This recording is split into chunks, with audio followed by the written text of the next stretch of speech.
Hello everyone, welcome back. अपने इस lecture में हम पढ़ेंगे स्टैंडर्ड हाइड्रोजन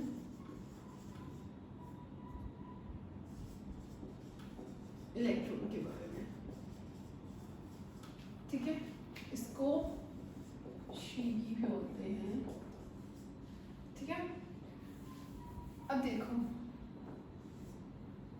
पिछले लेक्चर में हमने पढ़ा था अपने इलेक्ट्रोड पोटेंशियल के बारे में कि इलेक्ट्रोड का पोटेंशियल क्या होता है, कैथोड का, एनोड का। ठीक है, और आयुपेक के अकॉर्डिंग हम रिडक्शन फॉर्म में जो हमारा इलेक्ट्रोड पोटेंशियल आता है ERP, हम इसको स्टडी करते हैं। ठीक है, और हमने सिर्फ और सिर्फ स्टैंडर्ड कंडीशंस ली थी, मतलब अगर टेम्परेचर 298 केल्विन और 25 डिग्री सेल्सियस है। ठीक है, प्रेशर 1 एटमॉस्फेरिक है। ठीक है, एंड थर्ड थिंग हमने क्या ली थी, जो भी हमने कंसंट्रेशन यूज करनी है अपने इलेक्ट्रोलाइट की, वो क्या होगी, 1 मोलर होगी। ठीक है, एक हमने डेंगल सेल का एग्जांपल भी आपको करके दिखाया था। ठीक है, तो ये जब भी कंडीशंस होंगी तो हमारा जो सेल होगा स्टैंडर्ड होगा। नॉन स्टैंडर्ड की हमने जो सेल पोटेंशियल होगा वो स्टैंडर्ड होगा।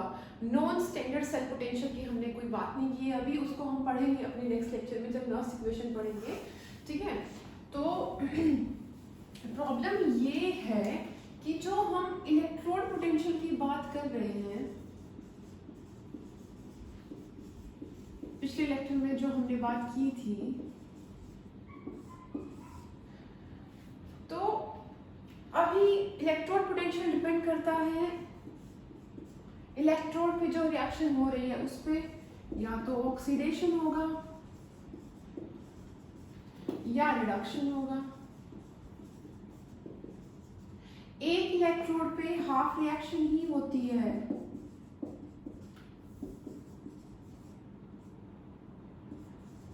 ठीक है, फुल रिएक्शन नहीं होती है। पूरी रेडॉक्स रिएक्शन तो इन दोनों की जो रिएक्शन होती है, ऑक्सीडेशन हाफ और रिडक्शन हाफ, इसी का सम होती है। ठीक है, तो अगर हमें कभी भी एक इलेक्ट्रोड का पोटेंशियल कैलकुलेट करना होगा तो हम कैसे करेंगे।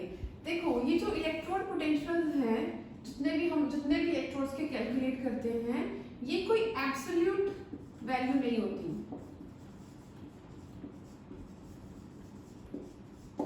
ठीक है, ये रिलेटिव वैल्यू होती है।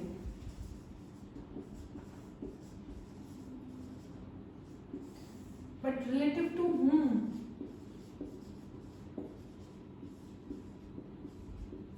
समझे, किसके रिलेटिव? एब्सोल्यूट वैल्यू क्यों नहीं होती है ये भी बात करेंगे, रिलेटिव वैल्यू क्यों होती है ये भी बात करेंगे, पर सबसे पहले हम एक रेडॉक्स रिएक्शन को समझते हैं। ठीक है, देखो, जब एक रेडॉक्स रिएक्शन होती है तो ये दो हाफ रिएक्शन होती है। ठीक है, oxidation half, reduction half. Oxidation half और रिडक्शन हाफ एक रेडॉक्स रिएक्शन होगी तो ये दोनों होनी जरूरी है। कभी भी ऐसे नहीं होता ना कि एक रेडॉक्स रिएक्शन में सिर्फ एक ऑक्सीडेशन हाफ हो गई या रिडक्शन हाफ हो गई। अगर हम बात करें अपने जिंक प्लस कॉपर 2 प्लस, तो इसमें क्या होता है, जिंक 2 प्लस में आ जाता है और कॉपर जीरो ऑक्सीडेशन स्टेट में आता है। अगर कॉपर का रिडक्शन होना है तो जरूरी है ना कि जिंक का ऑक्सीडेशन हो। जिंक का ऑक्सीडेशन होगा, 2 इलेक्ट्रॉन रिलीज करेगा, वही तो कॉपर के पास जाएंगे और कॉपर का रिडक्शन होगा। ठीक है, तो ये जो ऑक्सीडेशन और रिडक्शन है एक रेडॉक्स रिएक्शन में, वो क्या है, एसोसिएटेड है। ठीक है, हमेशा जब ऑक्सीडेशन होगा, रिडक्शन होगा, तो रेडॉक्स रिएक्शन होगी। ये एक कंप्लीट प्रोसेस होगा। कभी भी ऐसा नहीं हो सकता कि सिर्फ एक ऑक्सीडेशन हो गया और सिर्फ एक रिडक्शन हो गया। अगर सिर्फ एक ऑक्सीडेशन और सिर्फ एक रिडक्शन अगर नहीं हो सकता तो हम अपने इलेक्ट्रोड पोटेंशियल्स की वैल्यू कैसे कैलकुलेट करेंगे। अगर हम एक कोई सिंगल इलेक्ट्रोड लगा लें, ये कोई मेटल है में N+X- ये उसका इलेक्ट्रोलाइट है। ठीक है, तो इस इलेक्ट्रोड की वैल्यू तो हम निकाल ही नहीं सकते। कैसे निकालेंगे, ये तो दोनों रिएक्शन होनी है और इस इलेक्ट्रोड पे सिर्फ एक रिएक्शन हो सकती है, तो हमें इसको किसी से कनेक्ट करना पड़ेगा। अगर किसी से कनेक्ट करेंगे किसी दूसरे इलेक्ट्रोड से, और जो हमारे पास रिजल्टेंट वैल्यू आएगी अगर वो होगी तो वो सेल पोटेंशियल होगा, इलेक्ट्रोड पोटेंशियल नहीं होगा। ठीक है, तो जो हमारा इलेक्ट्रोड पोटेंशियल है हम वो कैसे मेजर करेंगे, ठीक है, अब उस बारे में बात करते हैं। तो उसी के लिए, उसी की कैलकुलेशन के लिए एक स्टैंडर्ड हाइड्रोजन इलेक्ट्रोड की बात की गई कि ये जो स्टैंडर्ड हाइड्रोजन इलेक्ट्रोड है इसको स्टैंडर्ड बनाया गया, ठीक है, बोला गया कि इसकी वैल्यू को 0 कंसीडर कर लेते हैं। और इसको जब किसी इलेक्ट्रोड से कनेक्ट करेंगे, क्या किया, जो हमारा स्टैंडर्ड हाइड्रोजन इलेक्ट्रोड है शी, इसकी वैल्यू को 0 कंसीडर किया गया, स्टैंडर्ड वैल्यू माना गया कि ये 0 है, ठीक है। अब इसके साथ हम किसी भी इलेक्ट्रोड को जोड़ते हैं और वोल्टमीटर में जो रीडिंग आती है उसी वैल्यू को हम मान लेते हैं कि वो उस मेटल के इलेक्ट्रोड का पोटेंशियल है, ठीक है, इलेक्ट्रोड पोटेंशियल है, ठीक। अब हम बात करते हैं ये शी है क्या, किस तरीके से इसकी कंस्ट्रक्शन है, क्या डिजाइन है, क्या है, ठीक है। इसका समझ में आया कि ये जो दो रिएक्शन है, ऑक्सीडेशन और रिडक्शन, ये कॉम्प्लीमेंट्री रिएक्शन है, एक होगी तो दूसरी मुफ्त में होगी। यही होता है ना, कॉम्प्लीमेंट्री एक होता है, मतलब आपको कोई चीज कॉम्प्लीमेंट्री मिल रही होती है तो वो बस मिल रही होती है। इसमें क्या है, अगर ऑक्सीडेशन हो रहा होता है उसके साथ रिडक्शन कॉम्प्लीमेंट्री है, रिडक्शन हो रहा है तो ऑक्सीडेशन कॉम्प्लीमेंट्री है। अगर जिंक 2 इलेक्ट्रॉन छोड़ेगा, यहाँ पे जिंक का ऑक्सीडेशन होना है तो किसी को वो इलेक्ट्रॉन लेने पड़ेंगे, कॉपर वहां पे लेगा। और अगर कॉपर को 2 इलेक्ट्रॉन चाहिए, कॉपर का रिडक्शन होना है तो किसी को वो इलेक्ट्रॉन्स छोड़ने पड़ेंगे। तो अगर कोई ऑक्सीडेशन होता है तो कोई और हमें एलिमेंट चाहिए जो उन इलेक्ट्रॉन्स को ले ले, और अगर रिडक्शन होता है तो हमें चाहिए कि कोई इलेक्ट्रॉन दे दे। तो ऑक्सीडेशन रिडक्शन कॉम्प्लीमेंट्री है, दोनों अलग अलग नहीं हो सकते हैं। इसीलिए हम किसी सिंगल सेल का इलेक्ट्रोड पोटेंशियल नहीं सिंगल इलेक्ट्रोड का इलेक्ट्रोड पोटेंशियल नहीं कैलकुलेट कर सकते हैं, हमें 2 इलेक्ट्रोड को जोड़ना पड़ेगा। और अगर हम 2 इलेक्ट्रोड को जोड़ेंगे तो जो वैल्यू आएगी वो सेल पोटेंशियल की आएगी, ठीक है। तो इसलिए क्या किया गया कि एक स्टैंडर्ड हाइड्रोजन इलेक्ट्रोड डिजाइन किया गया, और इसकी वैल्यू को, इसका जो ई सेल आता है, ई नोट सेल, अभी हम पूरा सेल पोटेंशियल स्टैंडर्ड पढ़ रहे हैं, नॉन स्टैंडर्ड कंडीशन की मैंने बात नहीं करी है, उस पर हम नेक्स्ट लेक्चर में देखेंगे, ठीक है। जो ई नोट सेल आएगा वो इसका 0 आएगा, ठीक है। ये मैंने अभी आपको एक ब्रीफ बताया है। अभी हम देखते हैं कि जो हमारा स्टैंडर्ड हाइड्रोजन इलेक्ट्रोड होगा वो क्या होगा। देखो, सबसे पहली चीज यहाँ पे, क्योंकि हाइड्रोजन की बात हो रही है, तो ये जो इलेक्ट्रोड होगा, इतना तो आप लोग को थोड़ा समझ में आ रहा होगा कि ये एक गैस इलेक्ट्रोड है, ठीक है, गैस इलेक्ट्रोड है। इससे पहले तो हमने सारे मेटल इलेक्ट्रोड्स पढ़े थे, ठीक है, कोई गैस इलेक्ट्रोड पढ़ा ही नहीं था। अभी हम देख रहे हैं और इसको हमने बोला कि ये क्या है, एक गैस इलेक्ट्रोड है, ठीक है। पहले इसकी कंस्ट्रक्शन देखते हैं, फिर इसके बारे में देखते हैं, ठीक। इसको कुछ इस तरीके से डिजाइन किया गया,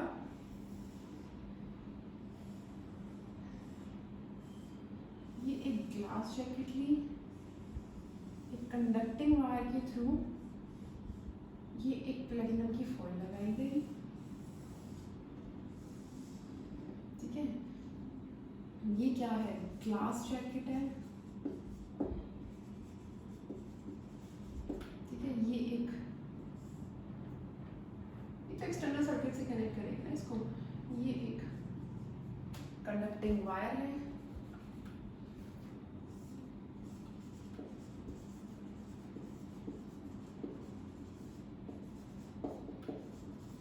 ठीक है। इस कंडक्टिंग वायर पे ये एक मेटल का प्लैटिनम मेटल को लगाया गया। इस प्लैटिनम मेटल को ब्लैक फॉइल से कवर किया गया इसके ऊपर। इसको एक्टिवेट करने के लिए इसका ये काम बताइए। इस कंटेनर में as an electrolyte 1 molar HCl बना गया। ये जो इनलेट है, इधर से H2 गैस को पास कराया गया 1 एटमॉस्फेरिक प्रेशर में, ठीक है। अब ये H2 गैस की हम कंस्ट्रक्शन देख रहे हैं आपने इसकी, ठीक है। हम इसको मैं यहाँ से हटा देती हूँ, अब डाल देना इसमें कि ये एक गैस इलेक्ट्रोड है। ये है हमारे इस He की कंस्ट्रक्शन,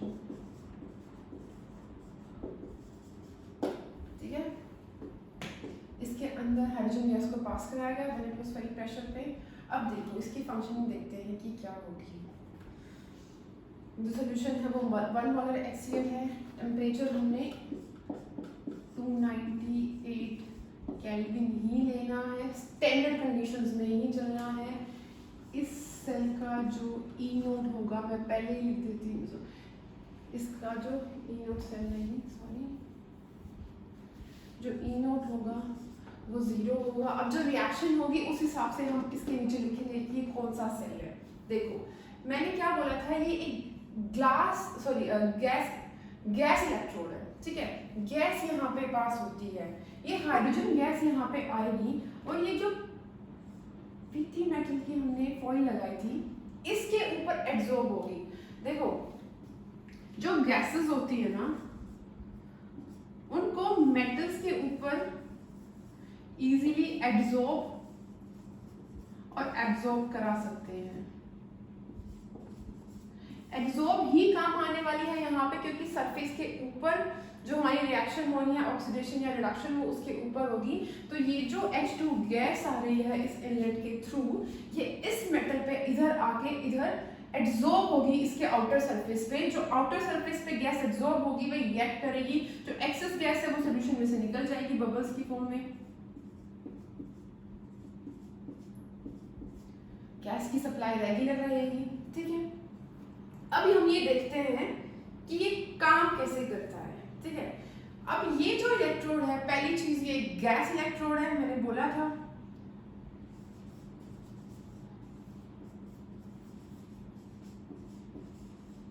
ठीक है, ये था एक पॉइंट।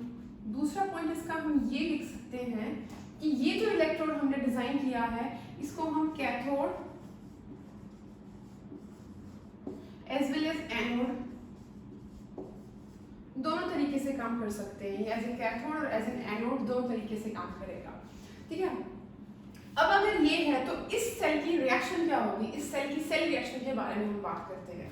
देखो इस सेल के अंदर हाइड्रोजन गैस आई है, वो पीटी पे एब्जॉर्ब होगी और दोनों होगा, एब्जॉर्ब और एब्जॉर्प्शन दोनों होगा, लेकिन जो यूज होगा वो एब्जॉर्ब गैस का होगा, ठीक है। तो ये हाइड्रोजन यहाँ पे आके 2H+ आयन 2 इलेक्ट्रॉन दे देगी, ठीक है। और अगर ये रिएक्शन होगी तो इस इलेक्ट्रोड को हम एज एन एनोड यूज करेंगे, ठीक है। और क्या हो सकता है, इस सोल्यूशन के अंदर हमने 1 मोलर HCl लिया है, मतलब H+ आयन है, ठीक है। दूसरा क्या हो सकता है, H+ आयन आके इलेक्ट्रॉन लेके H2 बनाएंगे, रिएक्शन को बैलेंस करेंगे, देन 2 and 2, ठीक है। और अगर ये रिएक्शन होती है तो ये कहाँ पे होगी, कैथोड पे होगी, समझ रहे हो। एनोड पे अगर रिएक्शन होती है तो ये होगी, कैथोड पे होती है तो ये होगी, ठीक। अब बात आती है इस सेल को हम प्रेजेंट कैसे करेंगे सेल रिप्रेजेंटेशन में। अब तक जितने सेल हमने प्रेजेंट किए थे वो इलेक्ट्रोड प्रेजेंट किए थे वो मेटल्स के थे, लेकिन ये एक गैस इलेक्ट्रोड है, ठीक है। इसको कैसे प्रेजेंट करेंगे अपनी सेल रिप्रेजेंटेशन में, इधर देखो सबसे पहले लेंगे हम पीटी, मेटल है, सॉलिड है। उसके बाद लेंगे हम अपनी H2 गैस, ठीक है, गैसियस फॉर्म में है, 1 एटमॉस्फेरिक प्रेशर है, ठीक है। तीसरी स्टेट क्या है, H+ आयन एक्वस फॉर्म में है और फिक्स लिया है हमने कंसंट्रेशन 1 मोलर, ठीक है। ये है जब हम इसको एज एन एनोड यूज करेंगे, ठीक। ये है बेसिकली इसकी इलेक्ट्रोड रिप्रेजेंटेशन। इस इलेक्ट्रोड को हम ऐसे लिखेंगे जब भी हमें यूज करना होगा। इसको किसी भी सेल के विद रिस्पेक्ट हम यूज कर सकते हैं। किसी सेल के साथ किसी सेल में इसको as an cathode as an anode use करेंगे, किसी सेल में इसको एज ए कैथोड यूज करेंगे। देखो ये एक हमने इलेक्ट्रोड बनाया है एक सेल को कंप्लीट करने के लिए, और इसकी वैल्यू स्टैंडर्ड कंडीशंस पे हमने हमेशा 0 रखनी है। अगर नॉन स्टैंडर्ड कंडीशंस हैं तो इसको हम ऐसे लिखेंगे H2 गैस हमें नहीं पता क्या प्रेशर है, जितना प्रेशर दिया होगा, सपोज P एटीएम है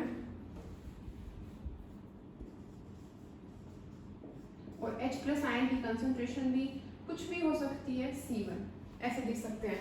कुछ जगह इसको ऐसे प्रेजेंट किया जाता है क्योंकि ये हाइड्रोजन गैस मैंने बताया था Pt पे ही एब्जॉर्ब होती है Pt H2 गैस, और इसका जो भी सपोज 1 एटीएम है H प्लस 1 मोलर, ठीक है। ऐसे भी प्रेजेंट करते हैं, ऐसे भी प्रेजेंट करते हैं, दोनों सही है, जैसे आपको ठीक लगे आप कर सकते हो। ऐसा इसलिए क्योंकि ये Pt सॉलिड स्टेट में है और ये गैसियस स्टेट में है, और जब भी स्टेट अलग होती है तो हम वर्टिकल लाइन बीच में डाल देते हैं, तो ये इसलिए ठीक है क्योंकि जो हाइड्रोजन गैस है हमारी वो Pt के ऊपर ही एब्जॉर्ब हो रही है, ठीक है। तो ये दोनों ही ठीक है, इन दोनों तरीके से प्रेजेंट करते हैं। और अगर अब हम इस सेल का ई नोट लिखें तो कैसे लिखेंगे? अगर हम इसके ई नोट को ऑक्सीडेशन पोटेंशियल फॉर्म में लिखें या फिर रिडक्शन पोटेंशियल की फॉर्म में लिखें तो किस तरीके से लिखेंगे? इसको हम यहाँ पे कर लेते हैं। देखो ये 1 एटीएम प्रेशर पे तब आ रही है जब स्टैंडर्ड कंडीशंस हैं, नॉन स्टैंडर्ड कंडीशंस भी हो सकती हैं। हम जब इसको एज ए रेफरेंस इलेक्ट्रोड लेके चलेंगे तब हमेशा स्टैंडर्ड कंडीशन यूज करेंगे। अभी हम सिर्फ और सिर्फ स्टैंडर्ड इलेक्ट्रोड पोटेंशियल की बात कर रहे हैं, नॉन स्टैंडर्ड पे हम नहीं आए हैं। जब नफ्स इक्वेशन पढ़ेंगे तब हम उस पे आएंगे। अभी फिलहाल हम यहाँ पे आते हैं कि इस इलेक्ट्रोड का इलेक्ट्रोड पोटेंशियल कैसे लिखेंगे। जब इसका ऑक्सीडेशन हो रहा है तो क्या हो रहा है? Pt H2 H प्लस में कन्वर्ट हो रहा है, H2 H प्लस में कन्वर्ट हो रहा है, और वैल्यू क्या होगी? ऑब्वियसली 0। और ये क्या था?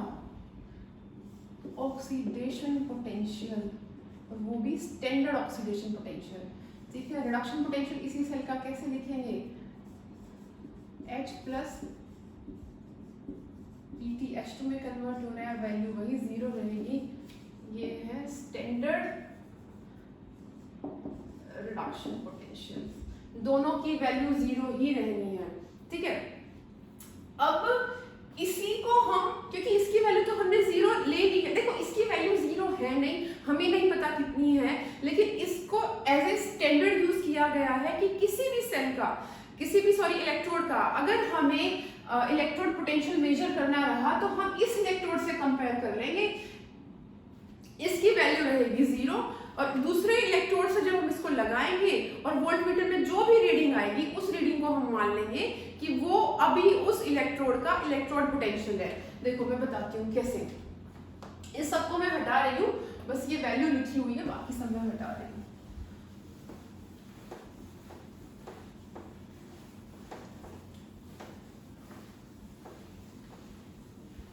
इसके सारे फंक्शंस वही रहेंगे जो हमारे बाकी इलेक्ट्रोड्स के रहते हैं कि ये as a cathode as an anode दोनों तरीके से काम करेगा, ठीक है। हाइड्रोजन का ऑक्सीडेशन भी हो सकता है, H प्लस आयन का रिडक्शन भी हो सकता है, हाइड्रोजन का ऑक्सीडेशन भी हो सकता है, कुछ दोनों काम हो सकते हैं।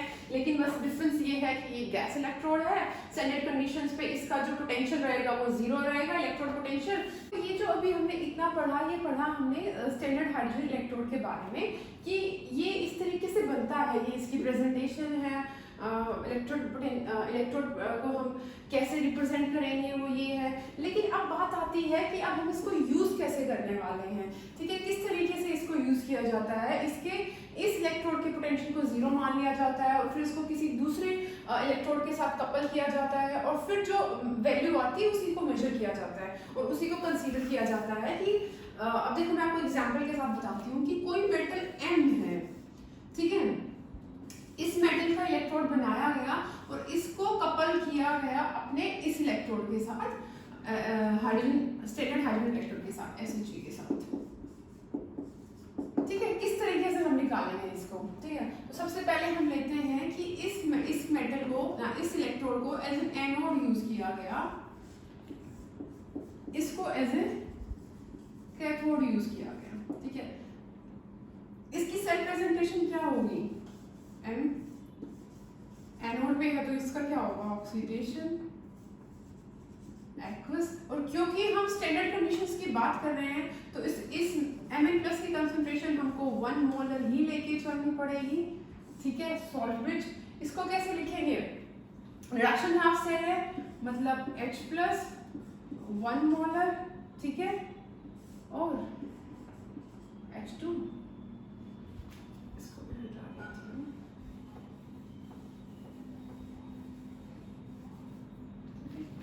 H2 गैस 1 ATM और या तो कॉमन डाल के लिख लेते हैं PT सॉलिड, ठीक।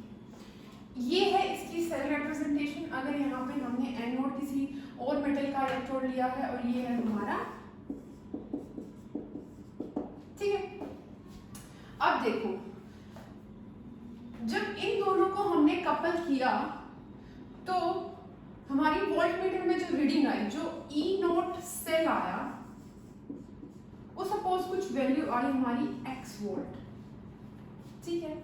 ये जो x वोल्ट हमारे पास आया ये सेल का आया, ठीक। और हम E0 सेल को ऐसे भी तो ये ऐसे ही तो कैलकुलेट करते हैं, E0 of right minus E0 of left, दोनों क्या है, रिडक्शन, स्टैंडर्ड रिडक्शन पोटेंशियल, ठीक है।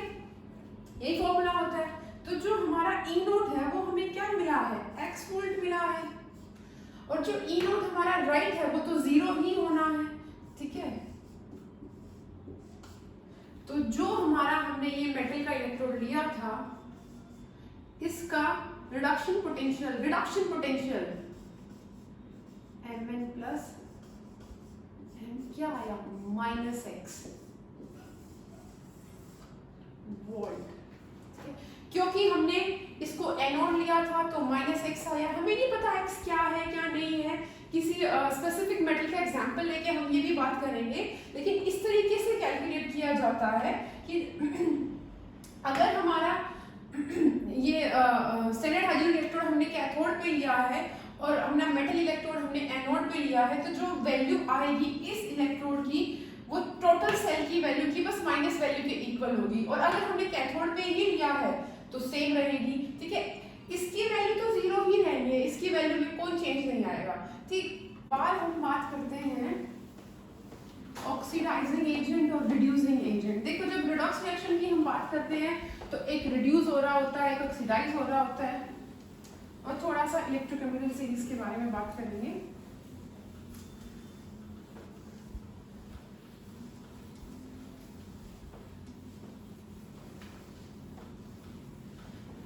जब एक रेडॉक्स रिएक्शन होती है, जैसे वही हमारा फिर से वही एग्जांपल लेते हैं, Zn कॉपर 2+ जिंक की रिएक्शन Zn2+ कॉपर, ठीक है। जिंक ने 2 इलेक्ट्रॉन ने छोड़े जो कि इधर कॉपर 2+ के आए, इधर रिड्यूस हो गया, ठीक है। जिंक ने 2 इलेक्ट्रॉन छोड़े, जिंक का क्या हुआ, ऑक्सीडेशन, ठीक है। कॉपर ने 2 इलेक्ट्रॉन लिए, कॉपर का क्या हुआ, रिडक्शन, ठीक है। अब ऑक्सीडाइजिंग एजेंट क्या होता है आपको पता ही अच्छे से, which can easily reduce, sorry, oxidize other but itself reduces, ठीक है। इसका खुद का रिडक्शन होगा, ठीक है, तभी तो ये दूसरे के इलेक्ट्रॉन्स लेगा। इसका खुद का रिडक्शन हुआ, इसने तभी तो इसका ऑक्सीडेशन किया, ठीक है। तो कॉपर यहाँ पे एज एन ऑक्सीडाइजिंग एजेंट काम कर रहा है, और जिंक का खुद का क्या हो रहा है, रिडक्शन, सॉरी ऑक्सीडेशन,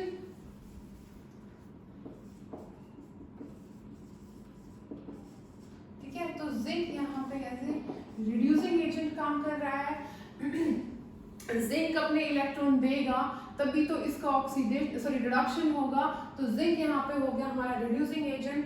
और कॉपर हो गया हमारा ऑक्सीडाइजिंग एजेंट। तो रिड्यूसिंग एजेंट क्या होगा? Same,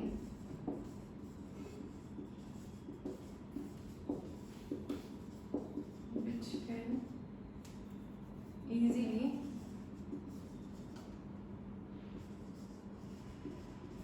reduce other but itself oxidizes। ठीक है, तो हम अपनी इलेक्ट्रोकेमिकल सीरीज के हिसाब से किसी दो एलिमेंट्स के इलेक्ट्रोड पोटेंशियल के हिसाब से हम बता सकते हैं कि उन दोनों में से कौन सा अच्छा ऑक्सीडाइजिंग एजेंट है, कौन सा अच्छा रिड्यूसिंग एजेंट है। लेकिन कैसे? देखो, अगर किसी का स्टैंडर्ड रिडक्शन पोटेंशियल ज्यादा है, ठीक है, अगर किसी इलेक्ट्रोड का स्टैंडर्ड रिडक्शन पोटेंशियल ज्यादा है, इसका मतलब क्या है? वो खुद अच्छे से रिड्यूस हो सकता है, लेकिन किसी और का क्या कर सकता है? ऑक्सीडेशन। तो वो क्या होगा? एक अच्छा ऑक्सीडाइजिंग एजेंट। इसलिए जिस भी एलिमेंट का सबसे ज्यादा रिडक्शन पोटेंशियल होगा, स्टैंडर्ड रिडक्शन पोटेंशियल, वो जो भी इलेक्ट्रोड होगा उस पे, इसलिए जिसका सबसे ज्यादा SRP होगा वो ज्यादा अच्छा ऑक्सीडाइजिंग होगा, एजेंट होगा। जैसे कि हमारी इलेक्ट्रोकेमिकल सीरीज में फ्लोरीन को सबसे ऊपर लिखा हुआ है, इसका हाईएस्ट SRP है, ठीक है। तो ये सबसे अच्छा ऑक्सीडाइजिंग एजेंट है। कोई भी इलेक्ट्रॉन छोड़ेगा, ठीक है, तो उसका इलेक्ट्रॉन बहुत इजीली लेगा, इनफैक्ट दूसरे को थोड़ा फोर्स करेगा। एज एन एजेंट नहीं करते हैं कि आप ये पॉलिसी करा लो, वो पॉलिसी करा लो, और ये भी एज एन एजेंट बहुत अच्छे से दूसरे को ऑक्सीडाइज करेगा। सबसे अच्छा ऑक्सीडाइजिंग एजेंट है। रिड्यूसिंग एजेंट वो होते हैं जो दूसरे को रिड्यूस कराते हैं। तो जिसका SRP लोवेस्ट होगा, ठीक है, SRP लोवेस्ट होगा, ठीक है, वो क्या होगा? बहुत अच्छा रिड्यूसिंग एजेंट होगा, ठीक है। और जिसका SRP सबसे ज्यादा होगा, ठीक है, वो सबसे बुरे रिड्यूसिंग एजेंट होंगे, वर्स्ट रिड्यूसिंग एजेंट, ठीक है, एंड वाइस वर्सा हियर, ठीक है। तो अगर हम इलेक्ट्रोड पोटेंशियल की टर्म में बात करें, जिसका स्टैंडर्ड रिडक्शन पोटेंशियल ज्यादा होगा वो बहुत अच्छा ऑक्सीडाइजिंग होगा, एजेंट होगा, और जिसका SRP लो होगा वो बहुत अच्छा रिड्यूसिंग एजेंट होगा। जो हमारा लिथियम है उसका SRP लोवेस्ट है, नेगेटिव वैल्यू है, देखा होगा आपने, ठीक, तो वो एक बहुत अच्छा रिड्यूसिंग एजेंट है, दूसरे को रिड्यूस करेगा, ठीक। तो हमारी एक इलेक्ट्रोकेमिकल सीरीज है, हर बुक में अच्छे से दी हुई है, हर बच्चे को वो अच्छे से देखनी है। वो कैसे बनाई गई है? वो स्टैंडर्ड हाइड्रोजन इलेक्ट्रोड के रेफरेंस में बनाई गई है। उसमें हर एक इलेक्ट्रोड पोटेंशियल SHG के रेफरेंस में लिखा हुआ है। उस सीरीज में देखो, जो SHG है वो तो हमारा जीरो वैल्यू है, वो एक बीच का सेंटर है, सेंटर भी लगा लो, ठीक है। उससे ऊपर कुछ वैल्यू है वो पॉजिटिव है, उससे नीचे जो वैल्यू है वो नेगेटिव है, ठीक है। जो ये पॉजिटिव वैल्यूज है ये बताती है, इस सीरीज में जिनकी पॉजिटिव वैल्यू है वो बताती है कि ये अच्छे से कैथोड बन सकते हैं, और जो ये नीचे वाले हैं ये एनोड अच्छे बन सकते हैं, ठीक है। इस स्टैंडर्ड हाइड्रोजन इलेक्ट्रोड के ऊपर के जितने भी इलेक्ट्रोड है उनमें से हम किसी को कैथोड यूज करें और नीचे वालों को एनोड यूज करें तो वो सेल अच्छे से काम कर सकता है। हम सेल्फ विजिबिलिटी पे भी बात करेंगे अभी, लेकिन अभी मैं आपको थोड़ा सा बता देती हूँ। अगर जिसका SRP पॉजिटिव है तो वो ऐसे अच्छा कैथोड काम करेगा, किसी का SRP कंपैरेटिवली नेगेटिव है या कंपैरेटिवली कम वैल्यू है। अगर किसी की SRP की वैल्यू कंपैरेटिवली ज्यादा है तो वो, जैसे दो इलेक्ट्रोड्स हैं हमारे पास, A और B, A का SRP ज्यादा है B के SRP से, ठीक है।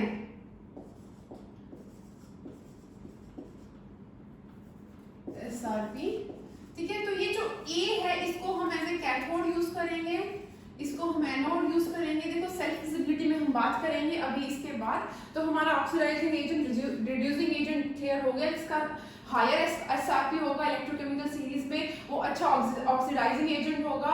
जिसका कम एसआरपी होगा, लोवेस्ट वैल्यू होगा, उसको हम एक रिड्यूसिंग एजेंट की तरह यूज करेंगे। ठीक है, तो ये क्लियर हो गया इसकी।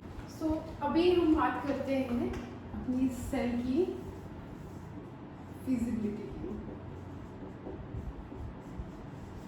मतलब ये जो हमारी इलेक्ट्रोकेमिकल जो हमने सीरीज बनाई है उसमें हमने बहुत सारे इलेक्ट्रोड बनाए हुए हैं। ठीक है, तो हम अगर किन्हीं दो इलेक्ट्रोड्स को एक साथ कपल करें और एज ए रिजल्ट जो सेल बनता है, क्या वो स्पॉन्टेनियसली काम करेगा नहीं करेगा? देखो, जितने भी हमारी इलेक्ट्रोकेमिकल सीरीज में इलेक्ट्रोड्स दिखाए हुए हैं वो सच में नहीं बनते होते हैं। वो बेसिकली बताते हैं कि अगर वो रिएक्शन होगी तो उसका इलेक्ट्रोड पोटेंशियल क्या होगा, रिडक्शन इलेक्ट्रोड पोटेंशियल क्या होगा, एसआरपी। ठीक है, लेकिन जनरली हमने उनका सेल नहीं बनाना होता। यूजफुल सेल जो भी है हम उनको भी डिस्कस करेंगे, लेकिन हाँ ये जरूर हम एनालाइज कर सकते हैं कि वो रिएक्शन होगी नहीं होगी। ठीक है, तो वो रिएक्शन होगी या नहीं होगी, वो रेडॉक्स रिएक्शन फिजिबल है या नहीं है, वो रेडॉक्स रिएक्शन स्पॉन्टेनियसली होगी या नहीं होगी, तो ये हमें बताना है। इसको हम स्पॉन्टेनिटी भी बोल सकते हैं। ठीक है, इलेक्ट्रोकेमिकल सीरीज में से अगर हम किन्हीं दो इलेक्ट्रोड को लेते हैं और उनको कपल करते हैं तो वो इलेक्ट्रोड्स एक सेल बना पाएंगे नहीं बना पाएंगे, हमें इस बारे में बात करनी है। देखो, हमें अच्छे से पता है कि अगर कोई प्रोसेस स्पॉन्टेनियस होता है तो उसका डेल्टा जी नेगेटिव होता है। ठीक है, इसका मतलब क्या है, अगर कोई प्रोसेस स्पॉन्टेनियस है तो वो कुछ एनर्जी रिलीज करता है, इसको हम यूटिलाइज कर सकते हैं फॉर यूजफुल वर्क। ठीक है, यही एनर्जी यूटिलाइज होती है जो भी सिस्टम को यूजफुल काम करना है उसके लिए। ठीक है, जो हमारा सेल है, ठीक, उसका वर्क डन किसके इक्वल होगा, जो सिस्टम ने डेल्टा जी रिलीज करी है मतलब नेगेटिव। ठीक है, इसको हम क्या बोलेंगे, जो डेल्टा जी होगी ये किसके इक्वल होगी, minus work done by the,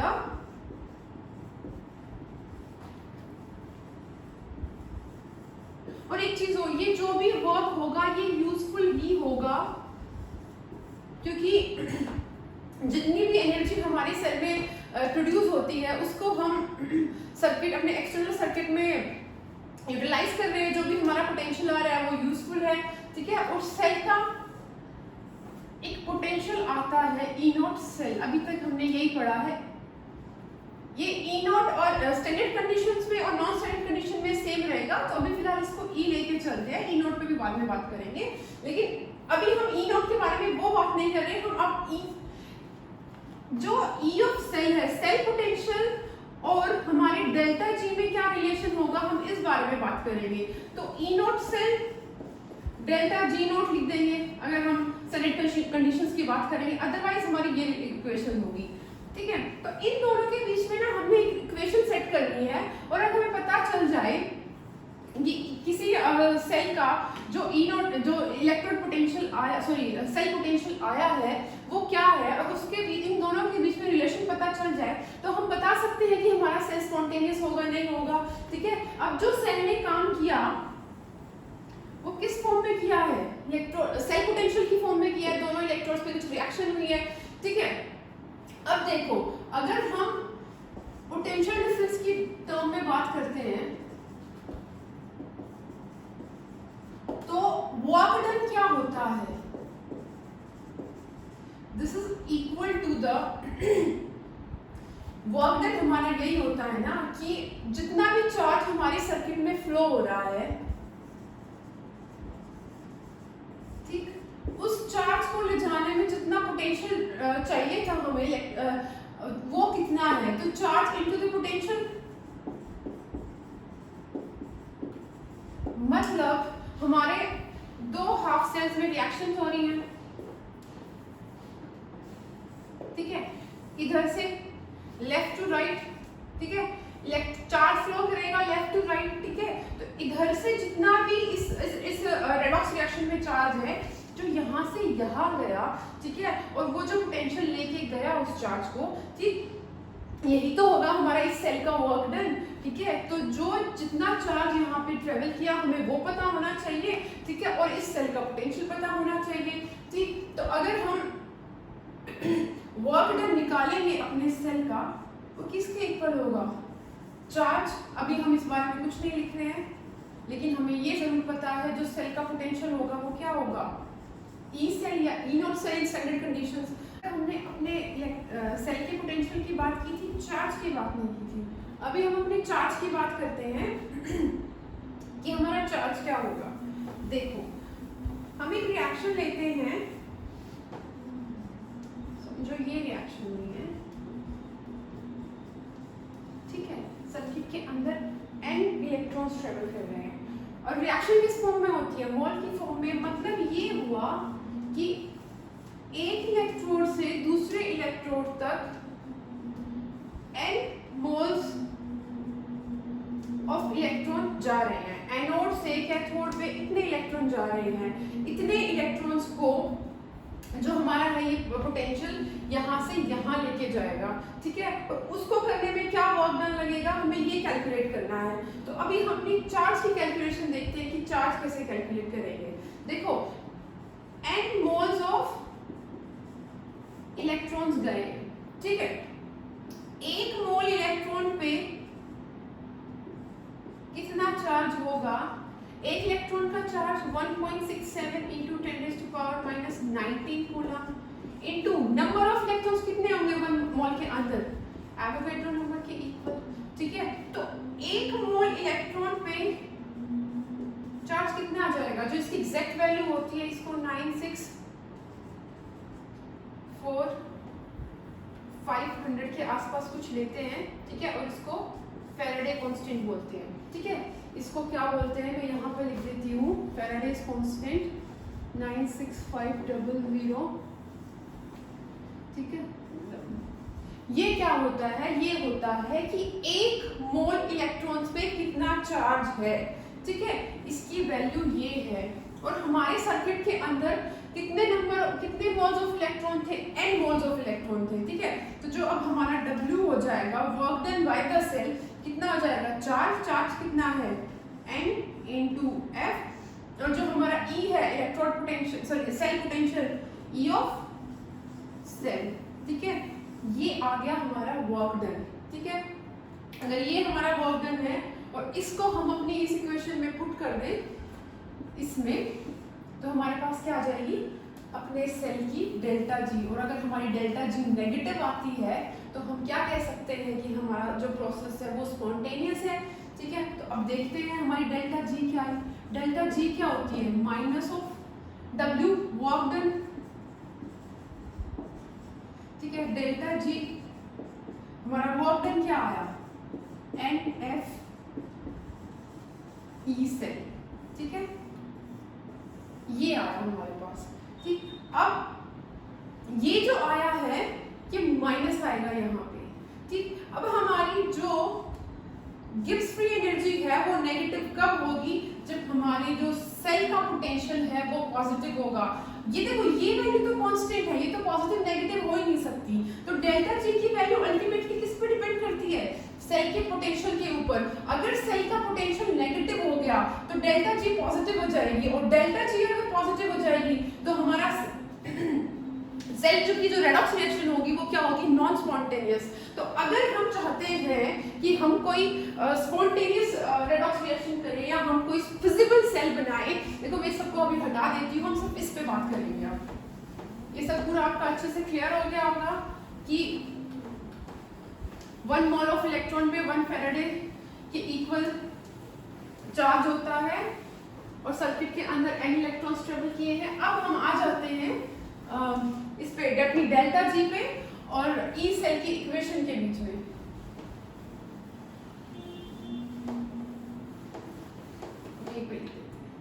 क्या इक्वेशन मिली हमें, delta G is equal to minus N F E of cell.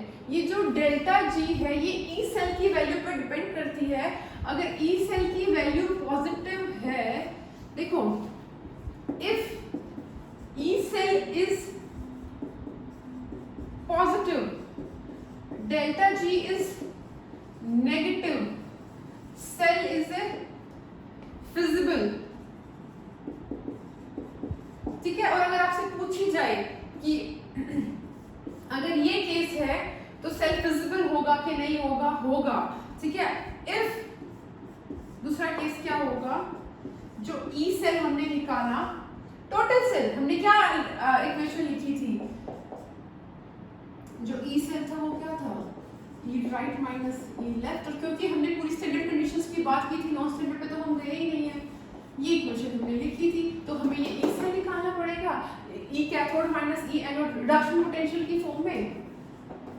ठीक है, और अगर ये वैल्यू हमारे पास पॉजिटिव आती है, ठीक है, तो हमारा सेल कैसा होगा, स्पॉन्टेनियस। देखो आपके पास बहुत सारे क्वेश्चंस पूछ सकता है, कभी कभार इतना भी आपसे बस पूछ सकता है कि क्या वो जो रेडॉक्स रिएक्शन है वो फिजिबल है या नहीं है।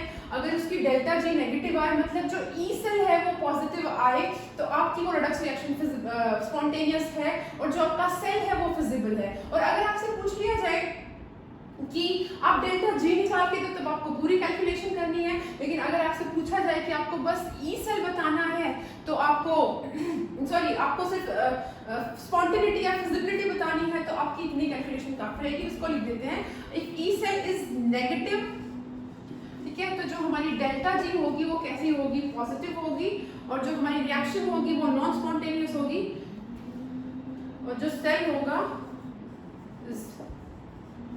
Not feasible. ठीक है, इतनी बात समझ में आई।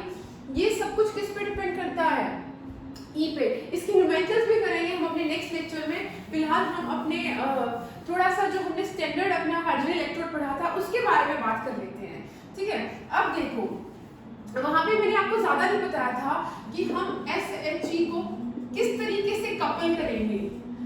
हम अपने स्टैंडर्ड हाइड्रोजन इलेक्ट्रोड को इस तरीके से कपल करेंगे कि जो हमारा ई सेल आए वो पॉजिटिव हो। ठीक है, अगर आप जिंक के साथ कपल कर रहे हो, जिंक का जो हमारा इलेक्ट्रोड था रिडक्शन वो यही था।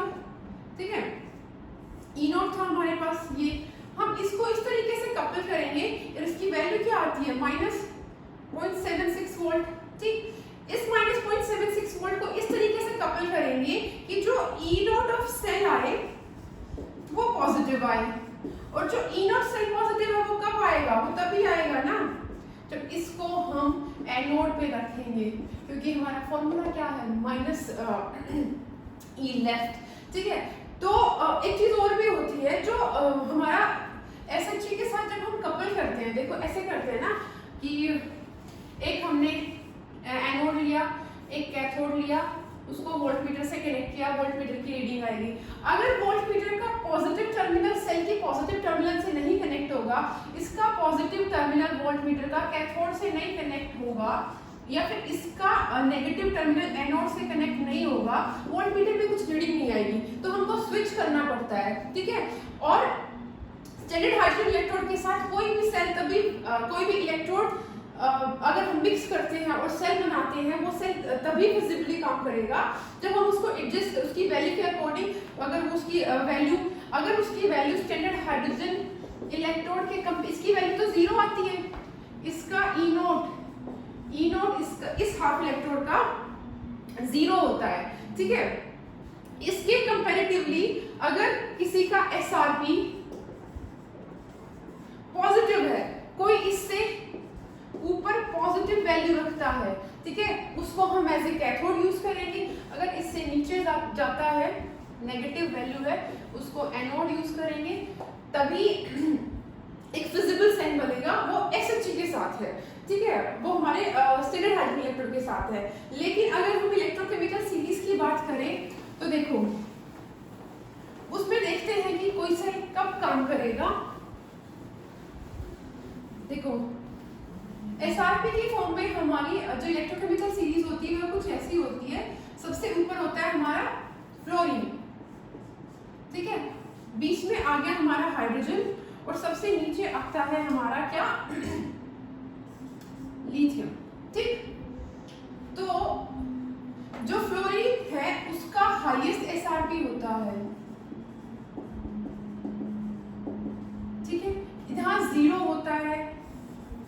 यहाँ पे क्या होता है, लीस्ट एसआरपी होता है।